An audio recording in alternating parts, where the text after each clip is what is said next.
ചെങ്ങന്നൂരിലെ ഗതാഗത തടസ്സവും വാഹനക്കുരുക്കും തടയാൻ MC റോഡിൽ ITI ജംഗ്ഷനിൽ നിന്നും മംഗലം പാലം വഴി കല്ലിശ്ശേരി എത്തുന്ന ബൈപ്പാസാണ് നിർമ്മാണം ആരംഭിച്ചത്. കല്ലിശ്ശേരി മുതൽ അങ്ങാടിക്കൽ അമ്പലത്തിന് സമീപം വരെ 3.5 കിലോമീറ്റർ റോഡ് നിർമ്മിച്ച ശേഷം ബൈപ്പാസ് മുടങ്ങി. പെരിങ്കുളം പാടത്തിലെ 21.5 ഏക്കർ ഭൂമിയും ഇതിനായി ഏറ്റെടുത്തിരുന്നു. ഇടതു സർക്കാർ ബൈപ്പാസ് രൂപരേഖ മാറ്റി അട്ടിമറിച്ചെന്ന് കോൺഗ്രസ് ആരോപിക്കുന്നു. സർവേ പൂർത്തീകരിച്ചു, ബാക്കി നടപടികളിലേക്ക് പോയിരുന്നതാണ്.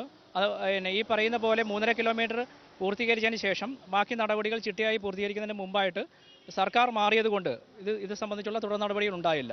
അന്തരിച്ച KK രാമേന്ദ്രൻ നായർ MLA ആയിരിക്കുമ്പോഴാണ് ബജറ്റിൽ ബൈപ്പാസിന് 15 കോടിക്ക് അനുമതിയായതെന്നതാണ് LDFന് പറയാനുള്ളത്. പുതിയതായി PWD രാമേന്ദ്രൻ നായർ നേതൃത്വത്തിൽ ഉണ്ടാക്കിയ അലൈൻമെന്റിൽ ഒരു വീട് പോലും നഷ്ടപ്പെടാതെ ഈ ബൈപ്പാസ് പൂർത്തീകരിക്കാൻ തീരുമാനിച്ചത്. 3-4 വീടുകളും ആരാധനാലയത്തിന്റെ സ്ഥലവും ഉൾപ്പെട്ടതിനാലാണ് അലൈൻമെന്റ് മാറ്റിയതെന്നും ആക്ഷേപമുണ്ട്. പൊതുമരാമത്ത് നിർമ്മിക്കുന്ന പുതിയ ബൈപ്പാസ് ഏതു വഴിയാണ് പോകുന്നതെന്ന് ആർക്കും അറിയില്ല.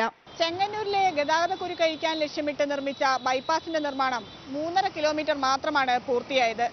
ബൈപ്പാസിന്റെ നിർമ്മാണം ഇഴഞ്ഞു നീങ്ങുന്നത് രാഷ്ട്രീയ പാർട്ടികൾക്ക് തെരഞ്ഞെടുപ്പിൽ വിശദീകരിക്കേണ്ടി വരും.